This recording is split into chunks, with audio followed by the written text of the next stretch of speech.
Business with a servant's heart. Welcome to the podcast. Inspiration, motivation takes.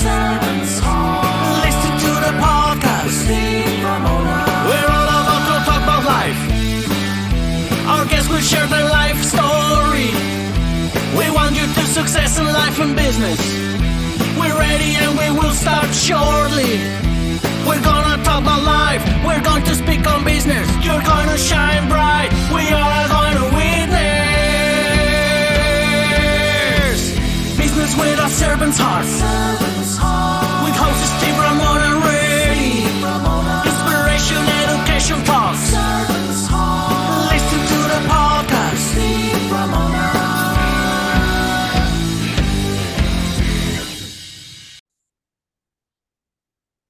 Welcome, everyone, to Doing Business with a Servant's Heart podcast. I'm your host, Steve Ramona. I am so thrilled to have you join us today or tomorrow, but today for sure. We dedicated this podcast exploring the idea of dedicating your life and your business, your work, to a purpose. And we think a great purpose is serving. That will make a change in somebody's life and make an impact, make a difference. Would you like to do that every day? I have the pleasure of doing that. I tell you, it feels great when you get those emails and calls and texts. And this is something that's so powerful that our guests will get to show you how they do it as well, especially this guest today.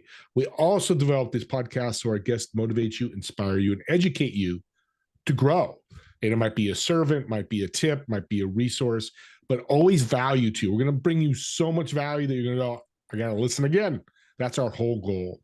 And today's your call to action, audience. Think about how you're going to serve yourself and others today and what impact you create today. Keyword is today. Let's not wait. Listen to this incredible show and go out and serve somebody. Doesn't have to be big or small. It could be anything. Just go serve. If you need help with that, reach out to me. I want to thank our sponsor, Pantheon Alliance. Imagine joining a community of very successful business owners, thought leaders who want to go out and make an impact and change the world. They have servant hearts. You could be part of that community. If you reach out to me, I'll get you all the information on Pantheon Alliance. With that being said, impact and change. Just start the monologue with that because that's what our guests do. And my guest today works with startups, especially in technology. Engineers know everything about running tech, apps, mobile, webs, all that tech stuff. They're really good, but is marketing really their expertise? Probably not, because I've run into a lot of SaaS companies. With that being said, let's welcome to the show, Mark Dunnigan. Did I say that right? You said that right, Steve. Nice. Yeah, thank Score. you. Yeah, that's awesome. It's a good Irish last name. You know, it's always good for a free pint in the Irish pubs. So, well, I'm going to borrow that then. That's a good idea. I don't drink it. I'll give it to my neighbor. That's all right. There you go. There you go. Yeah. Boy, you nailed it. You know, when you said that tech founders, have big dreams. They're building incredible products, you know, really revolutionary stuff. But unfortunately, Field of Dreams was a great movie. It doesn't work in real life, meaning if I build it, that doesn't mean they will come. You know, yeah, and even if I build the greatest, you know, the greatest Still technology, the greatest innovation. And that's what I do. I work with those who are building cool stuff, but need help to actually make it successful, build a market. Very unique that you work with startups in technology. Why do you do that? You know, I found, so my formal education is computer science, just to give, you know, some background. Now, you know, those are carefully chosen words. I didn't finish my computer science degree because I went to music school because I decided I wanted to be a rock star. So All right. Yeah. So no, I started programming when I was 12, and I'm a very technical person, and so naturally I'm drawn to technology. I always have been. I started my career as a seller. So I started in sales. I was reading Zig Ziglar when I was 18 years old. I mean, how many 18-year-olds are reading, Zig Ziglar, trying to become better at sales? But yeah, and along the way, I guess the, left brain, right brain begin to sort of converge on marketing. Because when I was leading sales teams, it was very obvious to me that marketing was kind of a jet fuel. if you had it. A lot of the environments that I was in, we didn't really have very good marketing or we had zero marketing. So, I became a student of marketing and then eventually found that really, the best fit for me was to work on both the creative side, but also the science side of it. And so I work primarily in the area of marketing, but really go to market, which does combine sales, oftentimes product, and then certainly, how we're going to market the product. So There's unique challenges with just tech companies and marketing. I say it in the monologue because I've seen that delve. yes. But there's very different, unique challenges with startups. Talk about that difference. Yeah. Yeah, well, a couple things. So again, because I work with tech startups really exclusively, very commonly the founders have come out of, major, oftentimes Google, Apple, Meta, just go down the list, right? These major tech companies, and quite often, almost always, they're in engineering, they're in product. And let's face it. I mean, I'm not taking anything away from the sales team at Google, but even a beta app, which I don't think they label their apps beta anymore. But you remember for years, Oh, yeah. Gmail was beta, right? I mean, even a beta, like just because it's Google, or any other large, tech brand, it's going to sell or get downloaded by millions and millions and millions, of people. It's going to get massive adoption. So what commonly happens is, these tech founders come out, they develop a real innovation, but they're used to you just announce it and the world downloads it. Right? Or the world begins to use it. And nobody actually really believes it's that easy. So I'm sort of playing it up a little bit, but certainly that's been the experience, right? And so instead, with a startup, you all of a sudden announce this product, you release it, and it's crickets. Yeah. And so for me, I just really enjoy the strategic part of it. I enjoy the execution. I'm a builder. I actually describe myself really as people say, "What do you do?" Neighbor or whatever. Hey, what do you do? And I don't say, "Oh, I'm a virtual CMO," or my first response is I build tech companies. They kind of go, "Oh, you're like an investor?" It's like, well, Yeah. no, I'm not an investor, but that's what I do because that is the power of marketing. And and it's fun. It's fun to be problem solving every day because no two companies are alike, and no two market development efforts are alike. So Yeah. I yeah, love that because it's got to be customized to the product or service. yeah, And yeah, it as you're really talking, does. you remind me of Steve Wozniak and Steve Jobs. Mm, You're Steve that's Jobs right. and the engineer Steve Wozniak knew nothing about marketing. That's I'm in right. San Jose, so they're right down the street where they Yeah, started. So I've been yeah, very somewhat familiar. And yeah, they actually launched my building a computer in 1979 myself because I was yeah. so enamored with it. It was an Apple II that I started programming There, on when I was 12 years old in the corner of the math room, there you It's like go. I think my junior high had like three, Yeah, like in the whole school, other than the yeah. administrative office maybe had one, but yeah. Yeah. So, and as I say that, it's important both sides, the Wozniak side, development, Yeah. and the job side, who was in development, but Jobs was Yeah. definitely the marketer. Yeah, We've yeah. seen books and movies. How Absolutely. important is that partnership? Yeah, the partnership is crucial, and it's one of the things that I have found. I really implore marketers. I mean, I beg marketers who are so focused on the latest hack and the latest. I'm going to get this certification or that certification, and it's going to make me more either employable or it's going to give me an edge. And I'll tell you, more often than not, Steve, marketers have more knowledge than they know what to do with. But what they don't know is how the ecosystem functions. They don't know how their product works. They don't know how their customer uses the product. And at the end of the day, I have found that a very simple execution, but executed in the right way, in an Mm, effective way to the correct audience, and your marketing program's gonna take off like a rocket. But you can have the most amazing growth hack with the latest and coolest martech toy, with all of the sprinkle with AI. I had to get AI in there. absolutely. And you know what? If you don't understand how your buyer buys, it's going to fall totally flat. you know and I see way too much marketing today in B2B, and this is the area that I exclusively work in, is selling business to business. I see way too much marketing that I call it the MBA marketing playbook. It's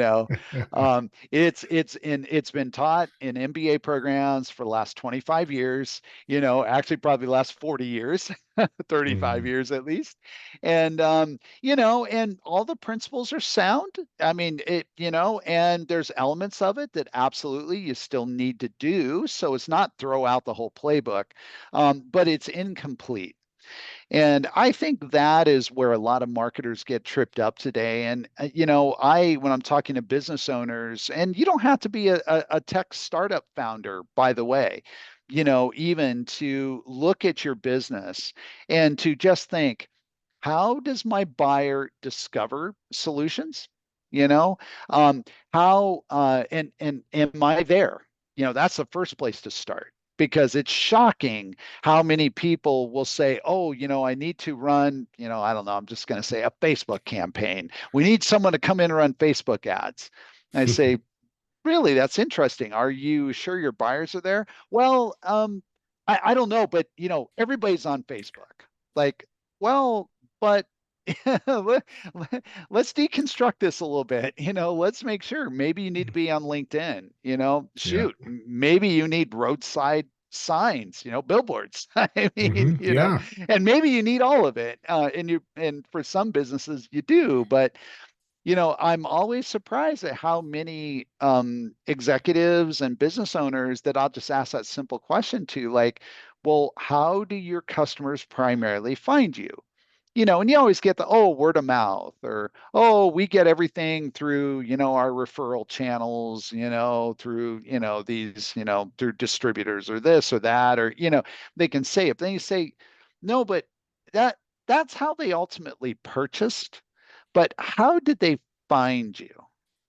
That's a great How question. did they discover? How did they discover you? How did they even know to come talk to you, come look at your product, look at your technology, look at your solution? And so that's the first place to start. I love and I don't love, I should say, the everybody's doing it marketing strategy. Audience, what he just said is absolutely brilliant. I love that he said that, because that's what, to me, social media is branding. Yeah. It's not selling because you're just amongst all the noise and it rotates. We're not going to get into that, all that. Yeah, sure. But one thing, you have this phrase, winner takes all market. I Yeah. love it. I'm a sports Yeah. guy, so winner takes all. Oh, We yeah. talk about that in That's sports, but right. talk about that in marketing and how it works. Yeah. Yeah. Well, it comes out of a concept of category design. And Mm, category design is actually really simple to understand. That is that, I do talk about brand. Brand is important. It is a thing, but too many, especially smaller and medium-sized mm, businesses, get sort of, I'll even use the word fixated on, we want everybody to know our company name. As if, because they know that the name of my company is D-Launch, that my phone's going to start ringing off the hook. No, it's not. So in some ways, I could care less whether they can really remember D-Launch. What I care about is that they remember very succinctly that there's this person named Mark Don something Don again, I think is his name. So in other words, they can find me, right? And mhm. that they remember, and that they not remember, that they know that I can solve a problem for them. Now, when you begin to up level that, then you begin to say, well, now wait a second. If I can aggregate a sufficient number of customers who have a similar problem or have the exact same problem. And then if I can put an easy name on my solution, now they don't really need to remember my brand. They need to know that Salesforce equals CRM. Yeah. CRM equals Salesforce. I intentionally pause because, and there might be some listeners who, are not familiar, and that's totally fine. But anybody who's worked, in like an enterprise, a corporate, a B2B type environment, all you have to do is say Salesforce. And the immediate next thing in someone's mind, oh, the CRM, right?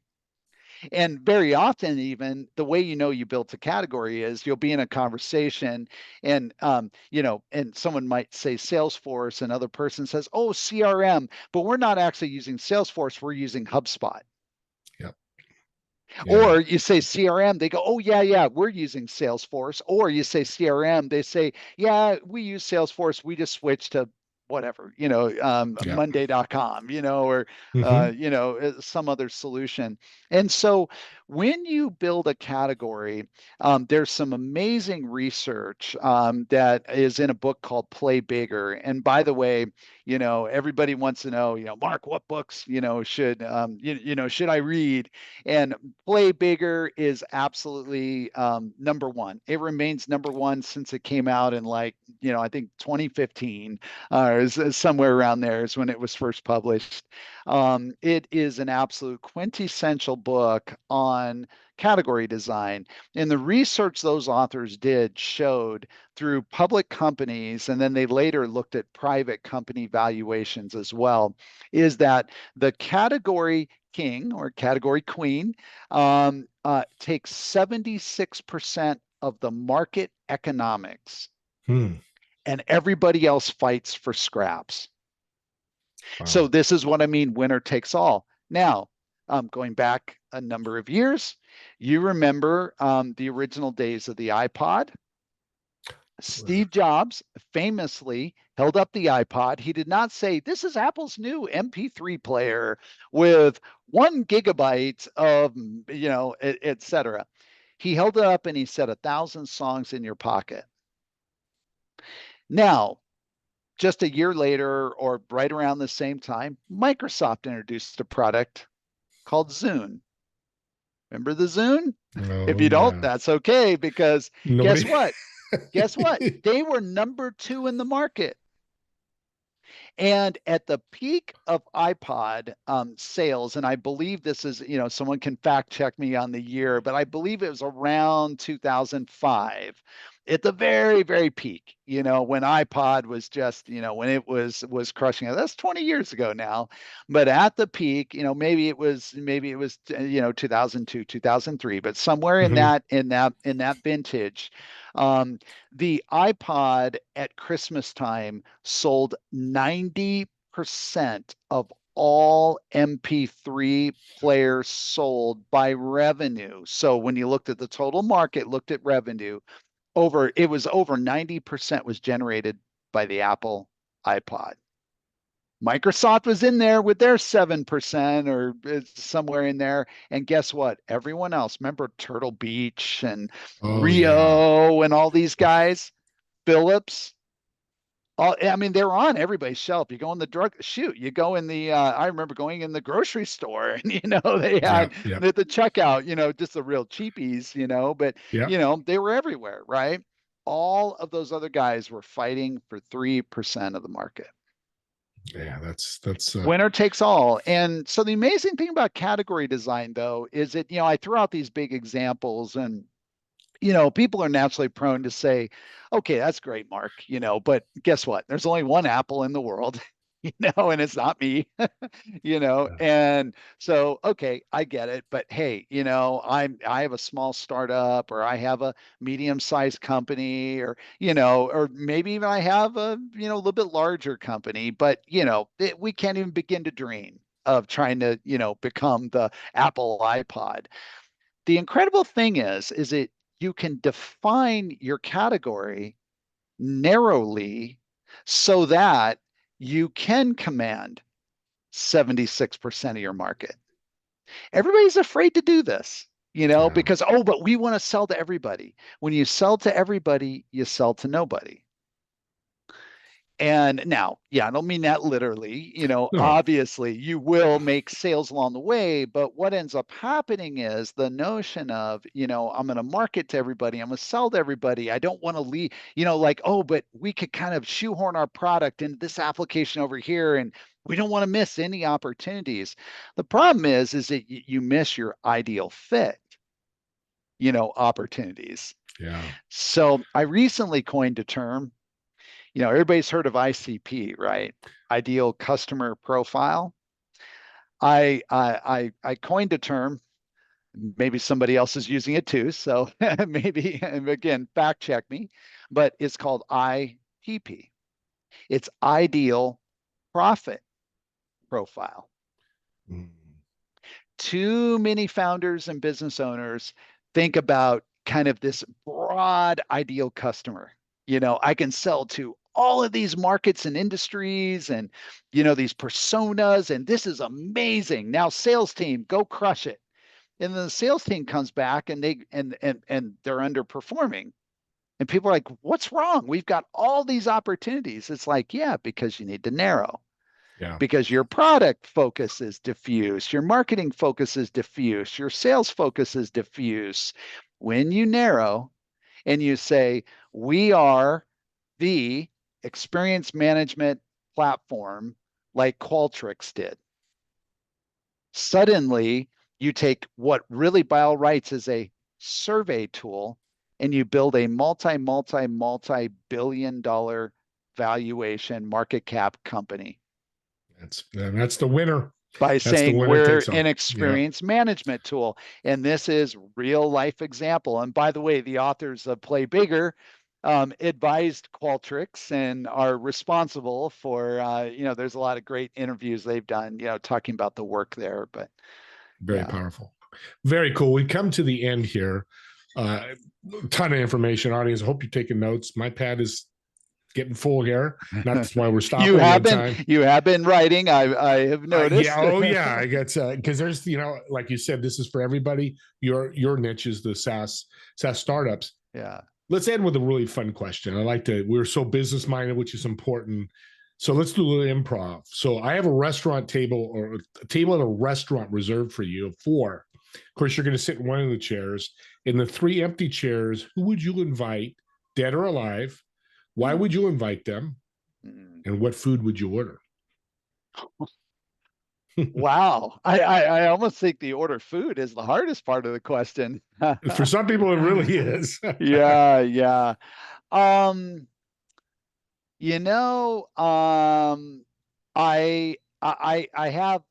I have a short or even a long list of musicians that I would like to have there. I think I would love to have Chick Corea. He's a jazz pianist. For those who don't know who he is, I would love to just be able to absorb, input, take input, I guess, from his creative process. Just hear, his story, how he thinks about creation and music and art, and there's a whole list of others. So it's not that he's the only one, but he would be at the top. I would actually very much like to have Jesus Christ there. And I really would love to have that face-to-face interaction, with God. I think that would just be absolutely amazing. Yeah. I know it would be amazing and extremely revelatory. And in science, this one's going to sound so cliched or whatever because the guy is everywhere, but I'd love to have Elon Musk there. I would love to have Elon Musk. But I don't, but But what I want to hear from him and what I really would quiz him about is his whole first principles. How a guy has an idea to colonize Mars, goes and tries to buy a rocket, and then like how like and Yeah. we've all we've read we've seen the interviews, so it's like I've heard him talk about it, tell the story, a lot, all the interviews he's done. But boy, I just would love that one-on-one audience. And then I think it would be super cool to have the three of them talking amongst themselves. Wouldn't that be amazing? Oh my God, a table and a Have half.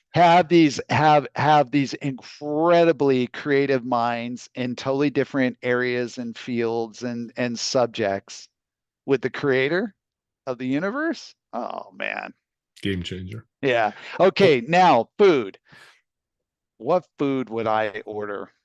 You know, um, for that kind of a meal, I need to have an amazing Wagyu steak, you know, juicy, tender, like very good amazing choice. Wagyu Oh snake. yeah. Oh That's, yeah. yeah, They'd steak. appreciate Yeah. that. Oh, Eh, I oh, love it. And Elon Musk leads the pack. It's amazing how, because I'm the same way. I just love to hear how his brain works. I love that. I love all of them. I would have Jesus yeah, as well. yeah, Um, yeah, Great show. You are a blessing. You really care about people and audience. He's got free resources. He's going to tell us about. That's what a servant heart does. He yeah, does have a business. We have to make money, but yeah. we were talking about before the show. Give your stuff away. Help people. They'll That's come to you right. as a customer when they need to. So, talk Yeah. about your website and what they can find there. Yeah. So, Steve, thanks for that setup there. So, yeah, my website is growthstage.marketing. So it's a .marketing domain. So just growthstage.marketing. I have a lot of free resources. I would point out a couple things, that you don't want to miss. At the very top, there's a tab called Mini Books. And if you just click that navigational element, it'll go into. I think now I think there's about 10 up there at last count. Some really wonderful resources if you're a marketer, if you're a business owner, if you're a startup founder, if you would like to understand more about how marketing works and the real nuts and the bolts, like what's working today. I would go to the mini books. If you go to my blog, a lot of tremendous resources there as well. So everything is written around marketing and go to market. So there's actually Perfect. some, if you're trying to figure out how to create more content, better content, I have resources there that might give you some ideas. If you're curious about AI, I am heavily, heavily leaning into AI. All the companies I work with, we are AI first, which is to say that it's an accelerator for sure. I like to say that my marketing teams are all accelerated by AI. And it's the real truth. We Yeah. are highly effective, often very small teams that produce way, way larger results than normally would be possible. So, yeah, go to growthstage.marketing and hopefully you can find something useful. And I'm sure there's a contact page. If you have questions for him, Absolutely. you You could do can, that. yeah, Absolutely. Also, I'm just going to go out on YouTube here in a couple days. Comment section there. I'll make sure he cool, gets it cool. because I'll have access to him. Comment for the podcast. Any critique, any advice, great. It's all about you guys. Me and Mark do this That's for right. you, the audience, not for us. We want to help you. And a call to action at the end here is take this podcast. And if you know anybody in marketing or wants to help or wants to go, I need more sales. Hey, share this link. It's a gift because they may take this website or may reach out to Mark and maybe they hire Mark or Mark gives them a tip. Well, Yeah. that comes back to you. And that's the whole idea of a servant's heart, giving away these gifts. So when you learn and get a resource, share it with the world. He's giving it to you, share it to the world. With that being said, me and Mark want to thank all of you for watching or listening to this podcast. And we'll see you all on the next episode of Doing Business with a Servant's Heart. Have a great day, everyone. See you soon.